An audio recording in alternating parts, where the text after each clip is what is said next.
সিঁদুরের মূল্য আজকের ২১০ নম্বর পর্বটি দেখতে হলে আমাদের চ্যানেলটিকে সাবস্ক্রাইব করে সম্পূর্ণ ভিডিওটিকে না টেনে দেখে থাকুন।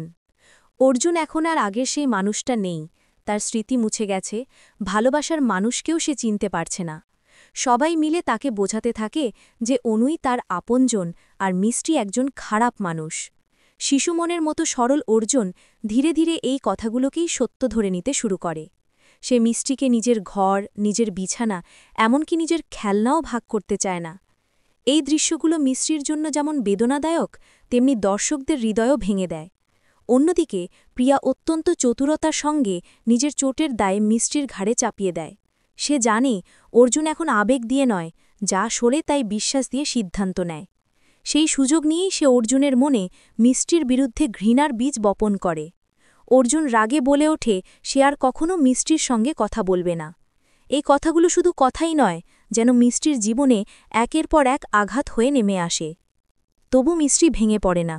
সে জানে মিথ্যা যতই শক্তিশালী হোক, সত্য একদিন ঠিকই ফিরে আসবে। সে বলে সে হার মানছে না, স্রেফ একটু ক্লান্ত। তার বিশ্বাস সত্য প্রতিটি মানুষের হৃদয়ের গভীর কোষে লুকিয়ে থাকে, একদিন ঠিকই তার পথ খুঁজে নেয়। তার এই মানসিক শক্তি তাকে গল্পের সবচেয়ে শক্তিশালী চরিত্রে পরিণত করেছে। পর্বের শেষ দিকে দেখা যায় বাড়ির প্রবীণরাও মিষ্টির পাশে দাঁড়ানোর চেষ্টা করেন।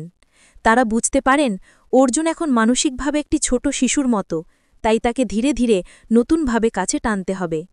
পুরনো স্মৃতি মনে করিয়ে দেবার বদলে নতুন স্মৃতি তৈরি করাই এখন একমাত্র উপায়।